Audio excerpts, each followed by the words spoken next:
The stagecoach hit another rut in the frozen road, and Fiona Ellsworth gripped the edge of her seat to keep from tumbling into the lap of the portly merchant snoring beside her as they climbed higher into the Colorado mountains, the November wind cutting through every crack in the wooden frame like a knife through butter. She pulled her threadbare coat tighter, wondering for the 100th time if desperation had finally driven her completely mad. A lone woman traveling to Westcliff to cook at a cattle ranch through the brutal winter months was either brave or foolish, and Fiona suspected she leaned heavily toward the latter. The advertisement had been simple enough. Cook needed for winter season at the XXX Ranch outside Westcliff, Colorado. Room and board provided. Must be hardy and able to feed 20 men through spring thaw. The pay offered was more than she could make in 6 months working at the Philadelphia boarding house, where she had scrubbed floors and peeled potatoes since her father died 2 years ago, leaving behind nothing but debts and broken promises. At 23, Fiona had learned that life rarely offered second chances, so when one appeared in faded newsprint, she grabbed it with both hands. The stagecoach driver called out that they were approaching Westcliff, and Fiona pressed her face to the cold window. The town materialized through the swirling snow like something from a dream, nestled in the wet mountain valley with the imposing Sangre de Cristo Range rising to the west. Rough-hewn buildings lined a single main street, smoke rising from chimneys into the gray December sky. This was 1883, and civilization felt very far away. The coach lurched to a stop outside a building marked General Store and Post Office, and Fiona climbed down on shaking legs, grateful to be on solid ground after 3 days of relentless travel. The cold hit her immediately, so much sharper than anything she had known back east. Her breath came in white clouds as she retrieved her single trunk, the driver barely acknowledging her thanks before climbing back onto his perch. "You the new cook for the XXX?" Fiona turned to find a weathered man in a buffalo coat studying her with open skepticism. "I am, Fiona Ellsworth, Hank Crawford. I run the general store. Jake Xavier sent word you might be arriving around now." He looked her up and down, taking in her slight frame and city clothes. "You sure you know what you are getting into? Winter up here is not like winter in whatever city you hail from." "Philadelphia," Fiona said, lifting her chin. "And I assure you, Mr. Crawford, I can handle whatever winter brings. I need this position." Something in her voice must have convinced him because he nodded slowly. "Jake should be by later this afternoon to collect supplies. You can warm up inside while you wait. My wife will get you some coffee." The next 2 hours passed in a blur of concerned looks from Mrs. Crawford, a kind woman who kept trying to feed Fiona stew and warn her about the isolation of ranch life. "The XXX is 8 miles out of town," she said, wringing her hands. "Once the heavy snows come, you might not see civilization for weeks at a time. Just 20 men and whatever provisions Jake laid in for winter." 21, counting me, Fiona said with more confidence than she felt. The door opened in a blast of cold air, and Fiona looked up from her 3rd cup of coffee to see a man step inside, stamping snow from his boots. He was tall and lean, probably in his mid-20s, with dark hair that needed cutting and eyes the color of storm clouds. His face was all hard angles, weathered by sun and wind, and when those gray eyes landed on Fiona, she felt something shift in her chest like a key turning in a lock. "Jake," Mr. Crawford called out. "Your cook arrived." The man crossed the store in long strides, pulling off worn leather gloves. Up close, Fiona could see the day-old stubble on his jaw, the small scar above his left eyebrow, the way his shoulders filled out his heavy coat. "Jake Xavier," he said, extending his hand. "You are Fiona Ellsworth." His hand was warm and calloused, and Fiona felt heat rise in her cheeks as she shook it. "I am. Thank you for this opportunity, Mr. Xavier." "Just Jake," he said, still studying her with those intense eyes. "And I should be thanking you. We have been without a proper cook since old Dutch took sick last month. The men have been taking turns, and let me tell you, cowboys are not meant for kitchen work." A hint of a smile played at the corners of his mouth, and Fiona found herself wanting to see it bloom into something full and genuine. "I promise I am better at cooking than most cowboys," she said, surprised by the lightness in her own voice. "That is a low bar to clear," Jake replied, and there was the smile, quick and genuine, transforming his entire face. "Let me get the supplies loaded, and we will head out before the weather turns worse." The ride to the XXX ranch in Jake's wagon tested every bit of resolve Fiona possessed. The wind howled across the open valley, and even wrapped in blankets Jake had provided, she felt the cold seeping into her bones. Jake handled the horses with easy competence, his profile strong against the gray sky as he navigated the snow-covered trail. "Tell me about the ranch," Fiona said, needing to hear his voice over the wind. "My father started it 20 years ago," Jake said, his breath fogging in the air. "Built it from nothing. He died 5 years back, left it to me and my brother, but Thomas headed to California last spring, so now it is just me running the operation. We run about 500 head of cattle, have 20 men on the winter crew. Most of them have been with us for years. Good men, but rough around the edges." "I have worked around rough men before," Fiona said. "I can handle myself." Jake glanced at her, something like approval in his eyes. "I believe you can. Something tells me you did not travel all this way to fail." "Failure is not an option I can afford," Fiona said quietly. "Then we have that in common." The ranch appeared as darkness began to fall, a collection of sturdy buildings arranged around a central yard. The main house was a 2-story structure with a wide porch, smoke rising from 2 chimneys. Beyond it, Fiona could see the bunkhouse, the barn, and several other outbuildings, all built to withstand the harsh mountain winters. Jake helped her down from the wagon, his hand steady on her waist, and for a moment they stood close enough that Fiona could see gold flecks in his gray eyes. "Welcome to the XXX," he said softly. The moment broke when the door to the bunkhouse flew open and men began spilling out, drawn by the sound of the wagon. They were a varied lot, young and old, all with the weathered look of men who spent their lives outdoors. They crowded around, curious and hopeful, until Jake raised a hand for silence. "This is Fiona Ellsworth, our new cook. I expect every one of you to treat her with respect and give her space to do her job. Anyone who causes problems will be riding fence line in the worst weather I can find." "Understood." A chorus of "Yes, boss" followed, and then an older man with gray streaking his beard stepped forward. "Name is Charlie Barton, madam. Been with the XXX since Jake was in short pants. On behalf of the crew, let me say we are mighty glad to have you.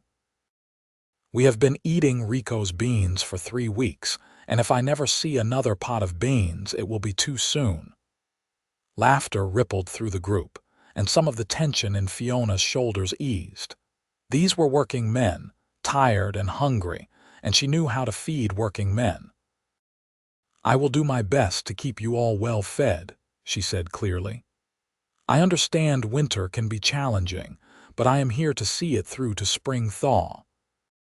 Jake showed her to a small room off the main ranch house kitchen, a space that had clearly been hastily cleaned and furnished with a narrow bed, a dresser, and a chair. A fire crackled in a small stove, making the room blessedly warm. "This was my mother's sewing room," Jake explained, setting her trunk at the foot of the bed. "She passed when I was 12, and it has mostly been storage since. I hope it will do." "It is perfect," Fiona said honestly. Compared to the cramped attic room she had shared with two other girls in Philadelphia, this felt like luxury. Jake lingered in the doorway, and Fiona felt his presence like warmth from the stove. "Breakfast is at 5, he said. "The men will be hungry and ready to work. Charlie can show you where everything is in the kitchen tonight if you want to get your bearings." "I will manage," Fiona said. "Thank you, Jake." He nodded, then paused. "I am glad you are here, Fiona.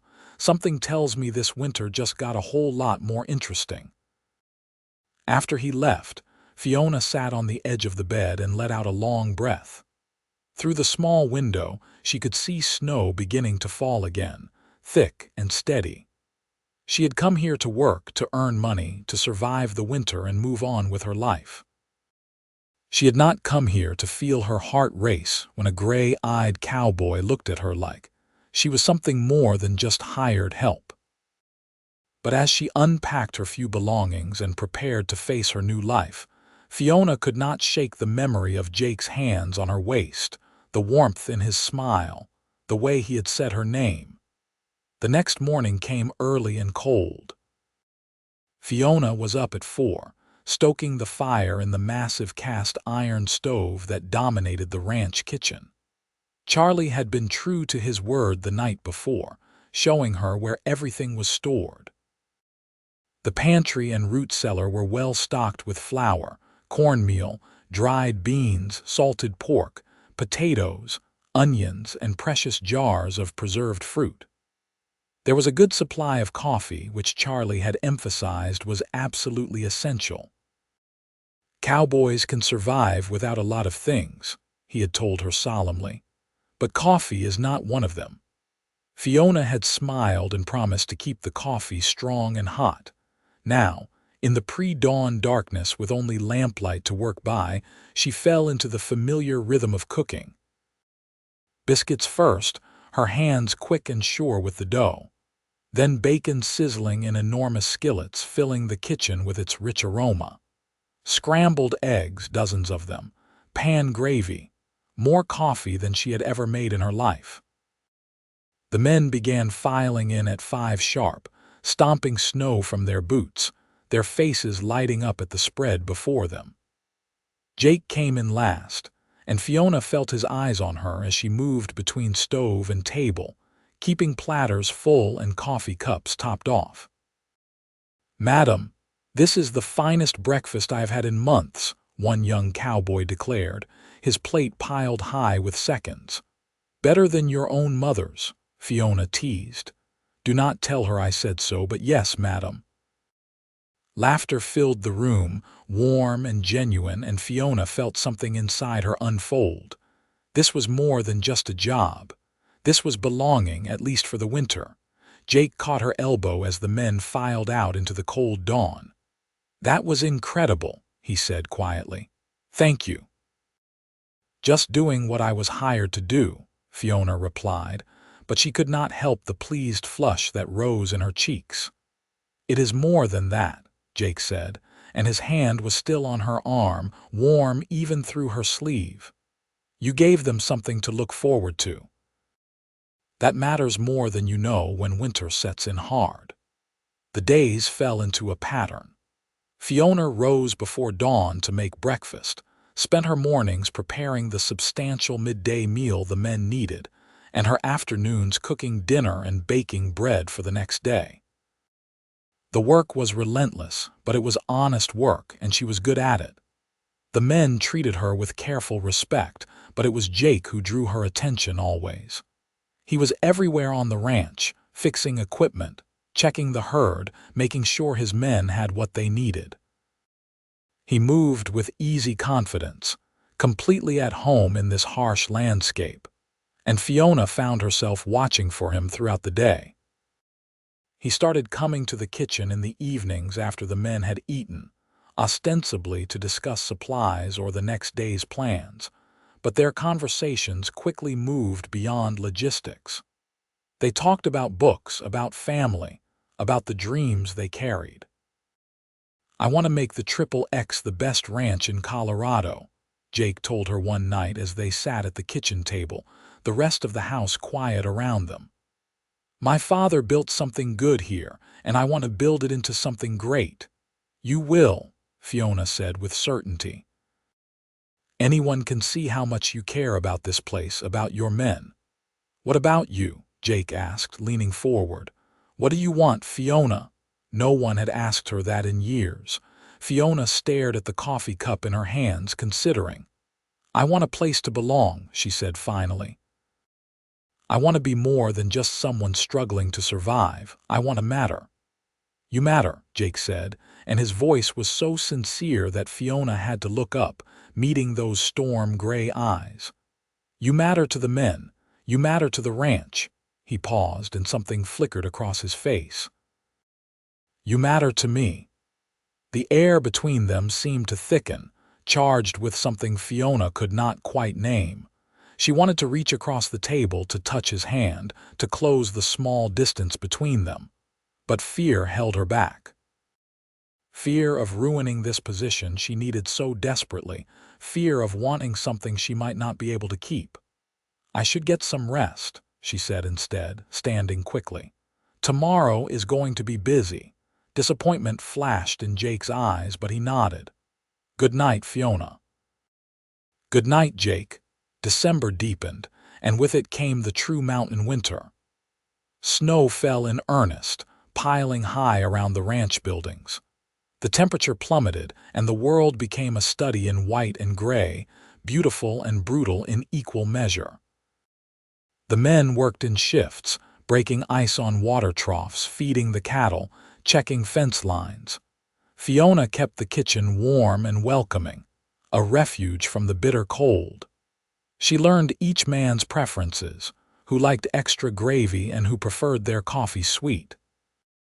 She darned socks and sewed buttons and listened to their stories. But it was Jake who consumed her thoughts. They had fallen into a ritual. Every evening after dinner, Jake would come to the kitchen. Sometimes they talked.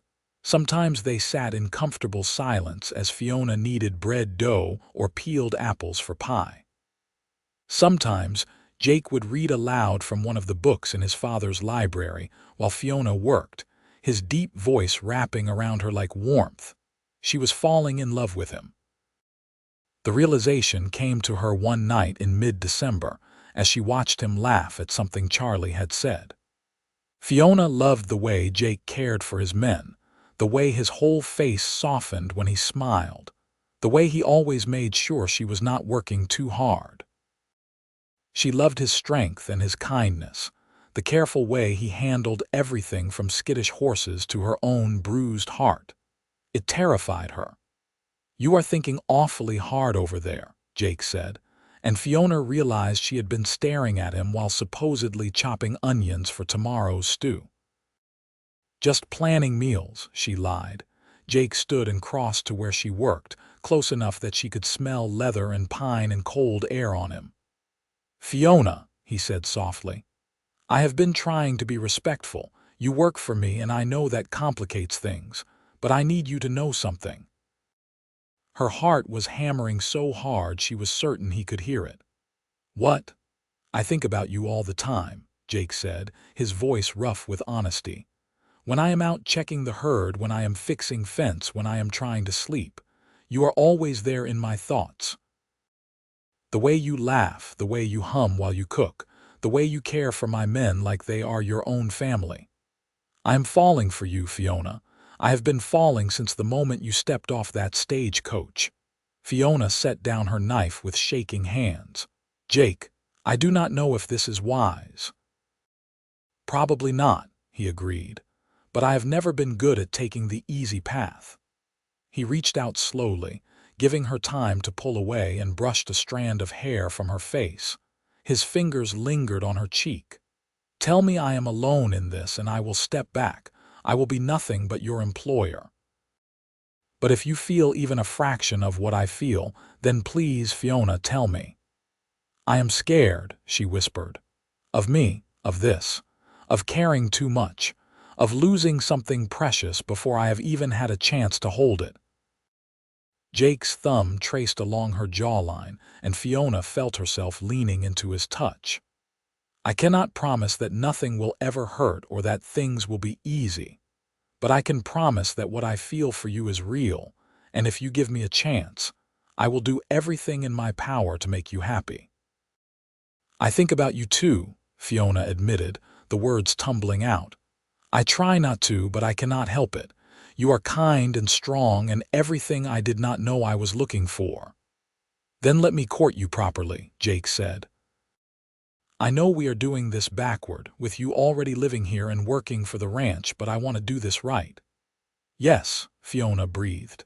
Yes, I would like that. Jake's smile was like sunrise, bright and full of promise. He leaned down slowly, asking permission with his eyes, and when Fiona did not pull away, he kissed her. It was gentle and sweet, his lips warm against hers, and Fiona felt the last of her walls crumble. When they finally pulled apart, Jake rested his forehead against hers. I have wanted to do that for weeks, he murmured. Only weeks? Fiona teased, breathless. I have wanted that since the day we met. Christmas came, and with it a fierce blizzard that kept everyone inside for 3 days. Fiona cooked and the men played cards and told stories, and Jake found excuses to be in the kitchen as much as possible. They stole moments together, sweet and precious. A kiss behind the pantry door, hands clasped under the table, whispered conversations when the rest of the house slept. On Christmas Eve, Jake presented her with a gift, wrapped carefully in brown paper. Inside was a shawl of soft wool, dyed a deep blue that reminded Fiona of twilight. I sent away for it back in November, Jake explained, looking suddenly uncertain. Before I even admitted to myself how I felt. I just knew I wanted you to have something beautiful, something to keep you warm. It is perfect, Fiona said, wrapping it around her shoulders. Thank you, Jake. I got you something too, she said shyly, producing a small package of her own. Inside were 2 handkerchiefs she had embroidered during her scarce free moments, one with his initials, the other with a simple design of mountains and stars. Jake held them like they were made of gold. No one has made me something like this since my mother died, he said quietly. I will treasure these, Fiona. The blizzard passed, and January arrived with bone-deep cold and endless snow. Fiona had never known winter could be so relentless. The men carved paths between buildings, walls of white rising on either side. The world shrank to the ranch and the surrounding white wilderness. But inside the ranch house, warmth bloomed. Jake and Fiona grew closer with each passing day. They talked for hours about everything and nothing. He told her about growing up on the ranch, about his mother's laughter and his father's stern love. She told him about Philadelphia, about struggling after her father's death, about feeling lost and alone. You are not alone anymore, Jake told her, holding her close on a particularly cold night. They were bundled together in the kitchen, watching snow fall outside the window. You have me. You have this place. Only through the winter, Fiona said, voicing the fear that had been growing in her heart. That was the agreement, through spring thaw. Jake turned her to face him, his hands gentle but firm on her shoulders. Is that what you want, to leave when spring comes? I do not know what I want anymore, Fiona admitted. When I came here, I was just thinking about surviving, but now everything is different. You are different. This feels like home in a way nowhere else ever has, but I am scared of assuming too much, of hoping for something that might not be real. It is real, Jake said fiercely. Fiona, I love you. I am in love with you. I know it has only been a couple of months, but I know my heart and it is yours. Stay, not just through the winter, stay forever. Marry me. Fiona felt tears spring to her eyes. Jake, you cannot mean that. I have never meant anything more in my life. He cupped her face in his hands, his gray eyes blazing with intensity. I know this is fast, but everything about us has been fast. From the moment you arrived, you fit here like a missing piece I did not know we needed. I want to wake up to you every morning. I want to build a life with you, right here on this ranch. I want to grow old with you. Say yes, Fiona. Please say yes. Yes, Fiona sobbed, laughing and crying at the same time. Yes, I will marry you. I love you, Jake. I love you so much. He kissed her then, deep and thorough, pouring everything he felt into the connection between them. When they finally broke apart, both breathless, Jake pulled a ring from his pocket. This was my mother's, he said, holding it up to the lamplight.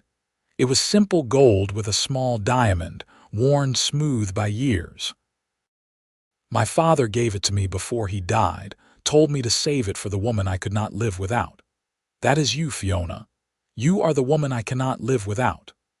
Fiona held out her trembling hand, and Jake slid the ring onto her finger. It fit perfectly, as if it had been waiting for her all along. The announcement the next morning was met with enthusiastic cheers from the ranch hands. Charlie clapped Jake on the back so hard he nearly knocked him over, declaring that he had known from the start that the boss was sweet on the new cook. About time you made it official, Charlie said with a grin. We have been running a betting pool on when you would finally work up the nerve to propose.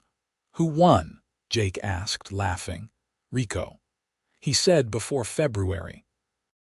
The winter continued its relentless march, but inside the XXX ranch, joy thrived.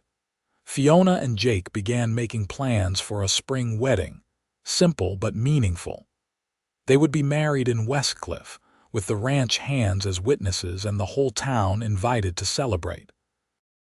But Fiona noticed that as January gave way to February, Jake sometimes got a distant look in his eyes, his gaze lingering on her like he was memorizing her features. What is wrong? She asked one evening. Nothing is wrong, Jake said, pulling her close. I am just thinking about how empty this place was before you came. How empty I was. I keep thinking about that advertisement I placed, how close I came to hiring a man instead. What if you had never seen it? What if you had decided not to come? I would have lost you without ever knowing you existed.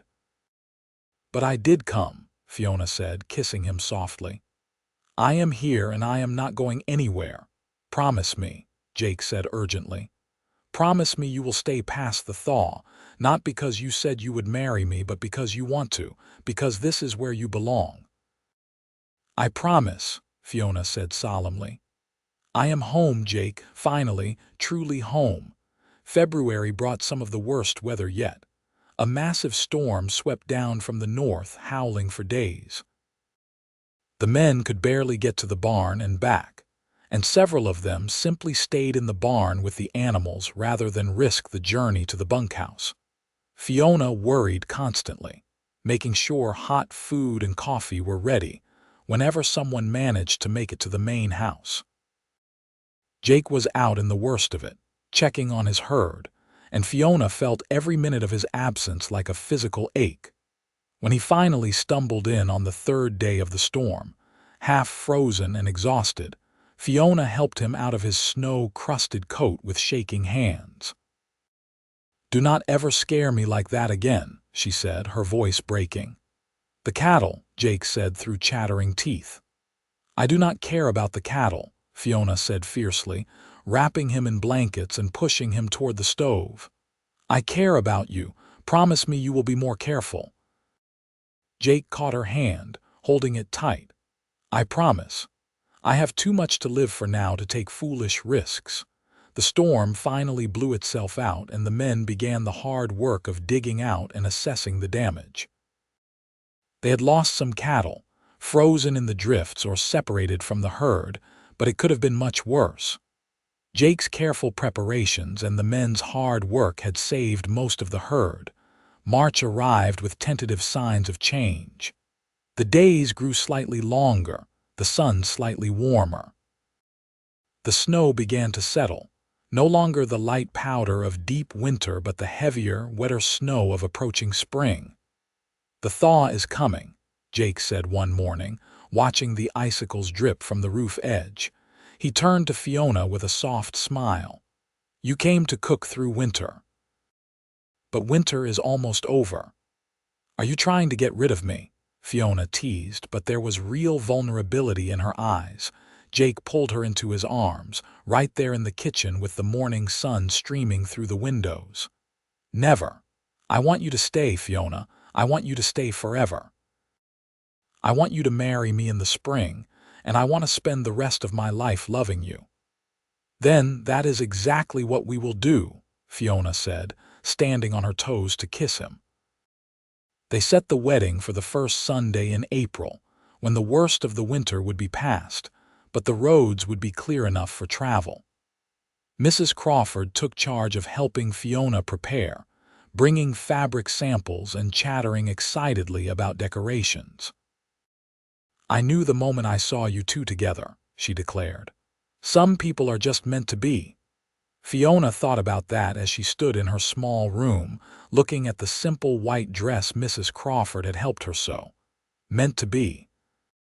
She had never believed in such things before, had thought life was just a series of choices and consequences. But meeting Jake, falling in love with him, building a life here on this ranch, it all felt larger than choice. It felt like destiny. The night before the wedding, Fiona could not sleep. She wrapped herself in the blue shawl Jake had given her at Christmas and stepped out onto the back porch of the ranch house. The air was cold but no longer brutal, and overhead the stars blazed in a way they never had in Philadelphia. Could not sleep either. Fiona turned to find Jake approaching from the barn, his coat collar turned up against the chill. "Too much excitement," Fiona admitted. "Or maybe just right amount," Jake said, joining her on the porch. They stood close, shoulders touching, looking out at the dark landscape that would soon be their shared home in every sense. "You ever regret placing that advertisement?" Fiona asked quietly. "Every day," Jake said, and when Fiona looked at him sharply, he grinned. "I regret that I did not do it sooner so I could have met you earlier." "You are impossible," Fiona laughed, shoving him gently. Jake caught her hand, lacing their fingers together. "I am serious, though. You came here to work through the winter, and you gave me so much more than I ever expected. You gave me hope, Fiona. You gave me someone to build a future with. Thank you." "Thank you for seeing me," Fiona said softly. "For seeing past the desperate woman who answered an advertisement, for giving me a chance, for loving me." "Always," Jake promised. "I will always see you, always love you." The wedding was everything Fiona had not known she wanted. Simple and genuine, held in the small church in Westcliff with the spring sun streaming through the windows. She wore her white dress and carried wildflowers that Charlie had ridden out early to pick. Jake wore his best suit, his dark hair finely trimmed, his gray eyes bright with joy. The ranch hands filled the pews, along with what seemed like half the town.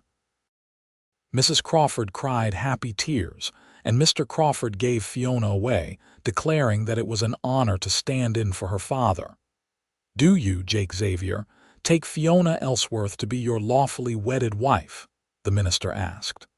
"I do," Jake said firmly, his eyes never leaving Fiona's face. "And do you, Fiona Ellsworth, take Jake Xavier to be your lawfully wedded husband?" "I do," Fiona said, her voice clear and strong. "Then, by the power vested in me, I pronounce you husband and wife. You may kiss your bride." Jake pulled Fiona close and kissed her as the church erupted in cheers.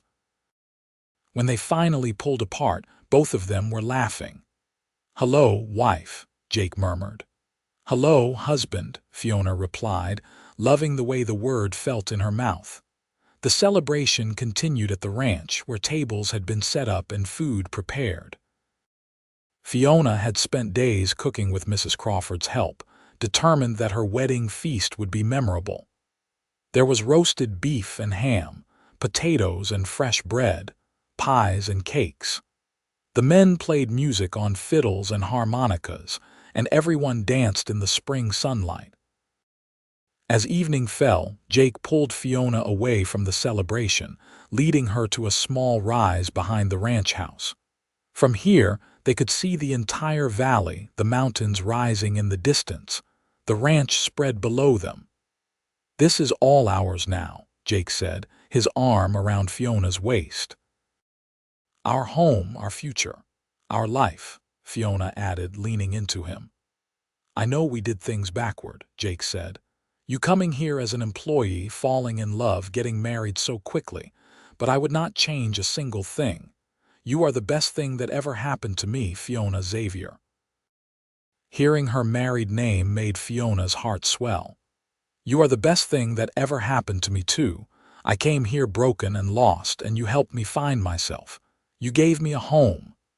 "We gave each other a home," Jake corrected gently. He turned to face her fully, taking both her hands in his. "I want to build a good life with you, Fiona. I want to grow the ranch, make it prosperous. But more than that, I want to grow old with you. I want children with your smile and your strength. I want quiet mornings and busy days and nights when we sit together and count our blessings. I want everything with you." "Then let us have everything," Fiona said, reaching up to kiss him as the stars began to appear overhead. They settled into married life with surprising ease. Fiona continued cooking for the ranch hands, but now it was different. She was not just the hired cook, but the boss's wife, a partner in the ranch's success. She began managing the household accounts, planning for the future, making improvements to the kitchen and living spaces. Jake deferred to her judgment on domestic matters, trusting her completely. They made a good team, balancing each other's strengths and weaknesses. Where Jake was sometimes too focused on the work ahead, Fiona reminded him to rest and celebrate small victories. Where Fiona sometimes doubted herself, Jake provided unwavering support and confidence. Summer came in full glory, the valley transforming into a sea of green. The ranch thrived under their combined efforts. The cattle were healthy, the men were content, and the Triple X's reputation grew. Other ranchers began seeking Jake's advice, and several mentioned that it was clear his success stemmed from having a good woman by his side. "They are not wrong," Jake told Fiona one evening as they sat on the porch, watching the sunset paint the mountains gold and pink. "You make me better at everything I do." "We make each other better," Fiona said, her hand resting on her still flat stomach. She had not told him yet. The doctor in Westcliff had confirmed it just that afternoon when she had ridden to town with Charlie for supplies. She was pregnant, probably about 2 months along. The baby would come in late winter or early spring, completing the circle that had begun when she first arrived at the ranch. "Jake," she said softly, "I have something to tell you." He turned to her immediately, concern flickering across his face. "What is it? Are you all right?" "I am more than all right," Fiona said, taking his hand and placing it on her stomach. "I am pregnant. We are going to have a baby." Jake's face went through a series of expressions: shock, disbelief, wonder, and finally pure joy. "A baby," he breathed. "Fiona, are you serious?" "We are having a baby, we are," Fiona confirmed, laughing at his expression. Jake let out a whoop of pure happiness and scooped her up, spinning her around before remembering himself and setting her down carefully. "Sorry, I should not have done that." "Are you feeling all right? Do you need to sit down?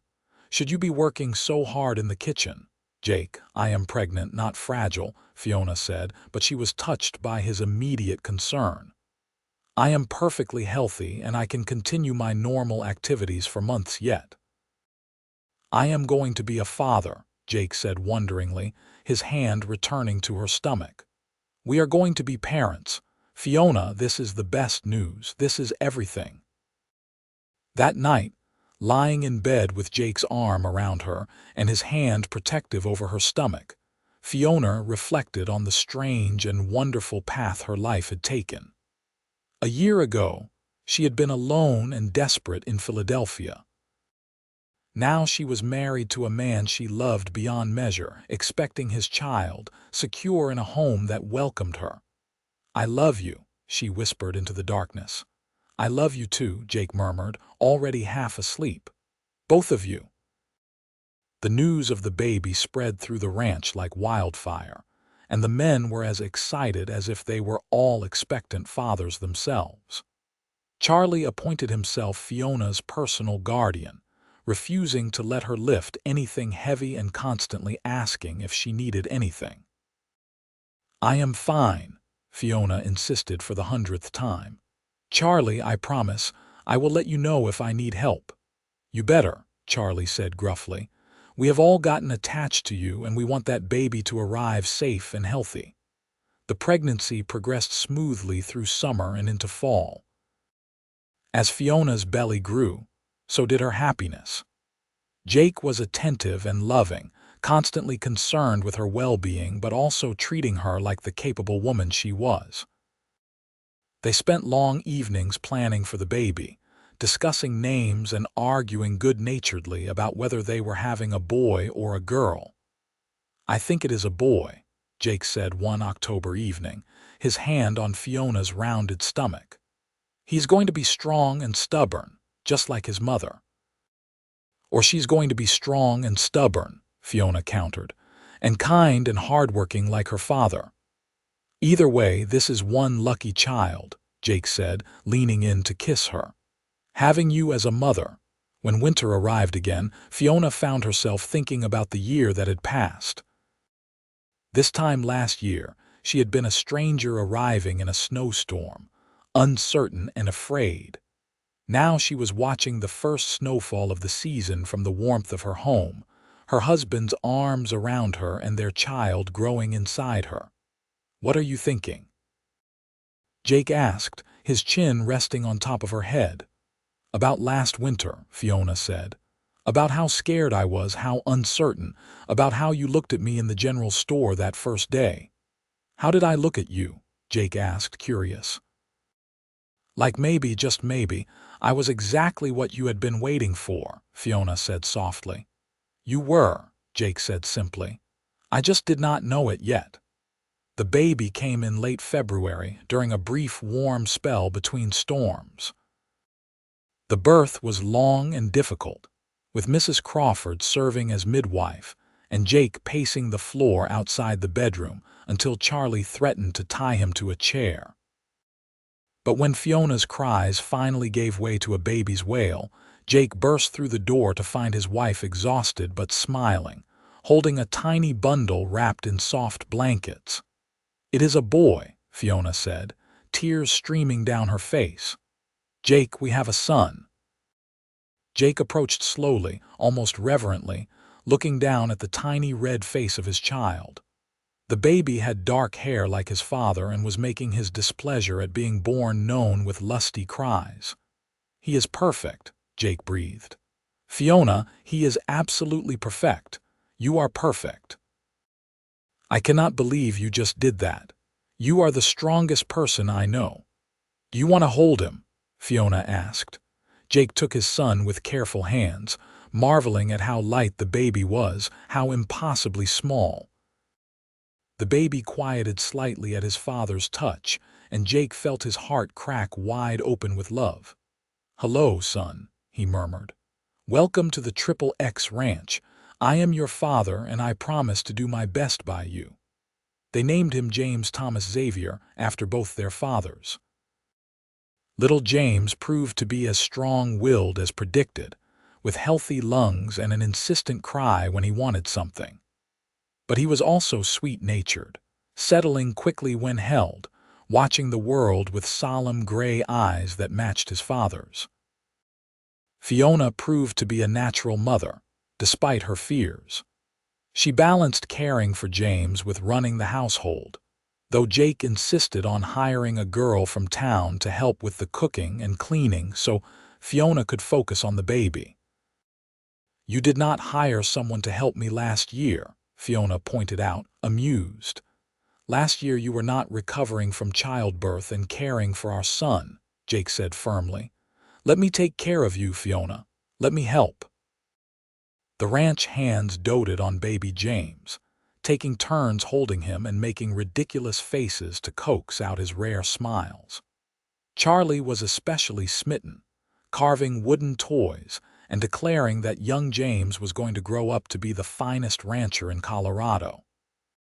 Spring came again, the second thaw since Fiona had arrived at the XXX. As the snow melted and the world turned green, Fiona carried James out onto the porch to feel the warm sun on his face for the first time. Jake joined them, wrapping his arms around both his wife and his son. "This time 2 years ago I placed that advertisement," he said quietly. "I was looking for someone to cook through the winter. I never imagined I would find my whole future." "I never imagined finding mine either," Fiona said, leaning back against him. "I thought I was just surviving. I did not know I was coming home." "Stay past the thaw," Jake murmured against her hair, echoing words he had spoken so long ago in his heart. "Stay forever." "Forever," Fiona promised, turning to kiss him softly. "Always and forever." The years that followed were good ones. The ranch prospered under Jake and Fiona's partnership. They added onto the house, building more rooms for the family they both wanted. James grew into a bright, energetic toddler who followed his father everywhere, his short legs churning as he tried to keep up with Jake's long strides.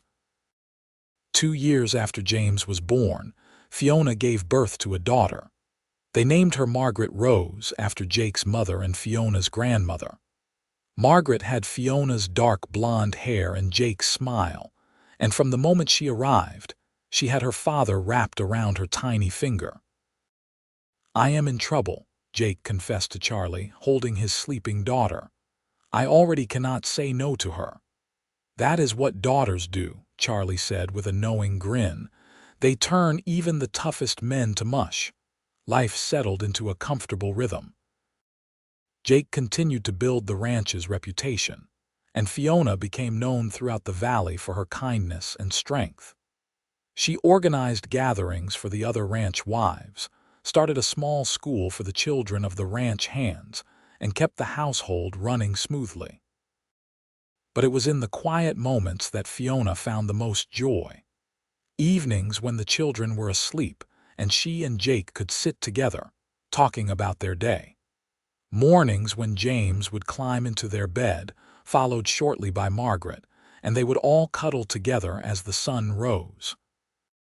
Sunday afternoons when the whole family would ride out to their favorite spot overlooking the valley, James on his small pony and Margaret secure in Jake's arms. "We are blessed," Jake said during one such afternoon, watching James try to teach Margaret how to catch grasshoppers. "We are," Fiona agreed. "Sometimes I still cannot believe this is my life, that I get to wake up every day with you with them in this beautiful place." "I knew you were special from the start," Jake said, pulling her close. "That first day when you climbed down from the stagecoach looking so determined and scared at the same time, something in me just knew. You were supposed to be here. You were supposed to be mine." "And you were supposed to be mine," Fiona said softly. When James was 5 and Margaret was 3, Fiona discovered she was pregnant again. This pregnancy was harder than the previous 2, with more sickness and fatigue. Jake hovered constantly, much to Fiona's exasperation and secret pleasure.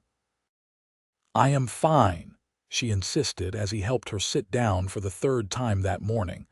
"This is just how pregnancy is sometimes." "I do not like seeing you suffer," Jake said stubbornly. "It is not suffering when it brings us another child," Fiona said, taking his hand. "I would go through much worse for that." Their 3rd child, another son they named Henry Charles after Charlie, who had become like family, arrived in early spring. He was a quiet baby, content to watch the world with thoughtful eyes, so different from his boisterous older brother and charming sister. The ranch continued to grow and prosper. Jake took on more land, hired more men, became one of the most respected ranchers in Colorado. But he never lost sight of what mattered most. His family always came first. He made sure to be present for his children's milestones, to support Fiona in all her endeavors, to maintain the warmth and love that had defined their home from the start. On their 10th wedding anniversary, Jake took Fiona back to the spot where he had proposed, leaving the children with Charlie and the other hands for the evening. They stood together as the sun set over the mountains, the spring air sweet and warm. 10 years, Jake said wonderingly. It feels like yesterday and a lifetime ago all at once. The best 10 years of my life, Fiona said. Jake Xavier, you have given me everything I never knew I wanted. A home, a family, a purpose. Love that fills me up and spills over. You gave me all that too, Jake said, turning her to face him. Fiona, I love you more now than I did the day we married. And I thought that was impossible, but every day I find new reasons to love you. The way you are with our children. The way you run this ranch like you were born to it. The way you still make my heart race when you smile at me across a crowded room. I love you too, Fiona said, reaching up to touch his face. Thank you for seeing me that winter day. Thank you for asking me to stay. Thank you for staying, Jake said, kissing her as the stars began to emerge overhead. The children grew. James developed his father's love for ranching and his mother's steady reliability. Margaret inherited Fiona's warmth and Jake's determination. Henry showed early signs of being a scholar, always asking questions and seeking answers in books. Fiona and Jake grew older together, their love deepening with each passing year. There were challenges, of course. Harsh winters and droughts, cattle illnesses and market fluctuations. The everyday struggles of raising children and running a large operation. But through it all, they faced everything together. Partners in every sense of the word, their love the foundation on which everything else was built. Charlie retired from active ranch work in his 70s, but stayed on at the XXX, declaring that he would die before he left the ranch or the family he loved. He taught the Xavier children to ride and rope, filling their heads with stories of the old days and their parents' early romance. Your mother arrived in a snowstorm, he would tell them, and she brought sunshine with her. Changed everything about this place, about your father. Best thing that ever happened to the XXX was that advertisement your daddy placed. When James turned 18, Jake officially made him a partner in the ranch. They worked side by side, father and son, building on the legacy Jake's father had started and Jake had grown. Margaret married a good man from a neighboring ranch, and though Fiona cried at the wedding, they were happy tears. Henry went away to university in Denver but came home every summer, never quite losing his connection to the land that had shaped him. On a warm June evening when Jake and Fiona were in their 50s, they sat together on the porch as they had done thousands of times before. Their hair had silver threads now, their faces bore the lines of lives well lived, but their love was as strong as ever. You remember that first winter? Fiona asked, her hand in Jake's. Every moment of it, Jake said. How terrified I was that you would leave when spring came, how I fell in love with you more each day, how I finally worked up the courage to tell you how I felt. I was terrified too, Fiona admitted. Terrified of hoping for too much, of believing that someone like you could love someone like me. Someone like you, Jake repeated, shaking his head. Fiona, you are the strongest, kindest, most remarkable woman I have ever known. I am the lucky one. I have been lucky every single day since you stepped off that stagecoach. We have been lucky, Fiona corrected. Lucky to find each other, lucky to build this life, lucky to have our children and this place and each other. Jake pulled her close, and they sat in comfortable silence, watching the sun set over the mountains they both loved. From inside the house came the sounds of family, James discussing ranch business with his father later, Margaret's children laughing as they played, Henry reading aloud from his latest book. "You came to cook through winter," Jake said softly, repeating words he had thought so many times over the years. "And I watched you and whispered to myself, stay past the thaw, but you did so much more than stay, Fiona. You built a life, a family, a home. You made my whole world better just by being in it." "You made my world better too," Fiona said, lifting her face to kiss him. "You gave me everything, Jake, everything that matters." "I love you," Jake murmured. "I love you too," Fiona replied. "Always." As the stars emerged overhead and the mountain night settled around them, Fiona thought about the desperate young woman who had answered an advertisement so many years ago. She had been looking for work, for survival, for a way through the winter. She had found so much more. She had found love and home and purpose.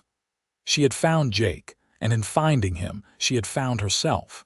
The winter she came to cook had been the coldest of her life, but it had also been the beginning of everything warm and good. She had stayed past the thaw, and in staying, she had discovered that home was not a place but a person. Home was Jake's smile and his arms around her. Home was the children they had raised and the life they had built. Home was the XXX ranch and the mountains rising in the distance and the love that had sustained them through decades. She had come through winter, but she had found spring.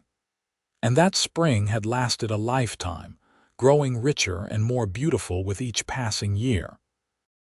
As Jake held her close and the night sang around them, Fiona knew that she would not change a single thing about the path that had brought her here. Not the desperation or the fear or the leap of faith required to answer an advertisement and travel west to a place she had never seen. Because that path had led her to Jake, and Jake had led her home. And that, Fiona thought as she drifted off to sleep in her husband's arms, was the greatest gift of all. To be seen, to be loved, to be home. To have stayed past the thaw, and discovered that winter's end was just the beginning of forever.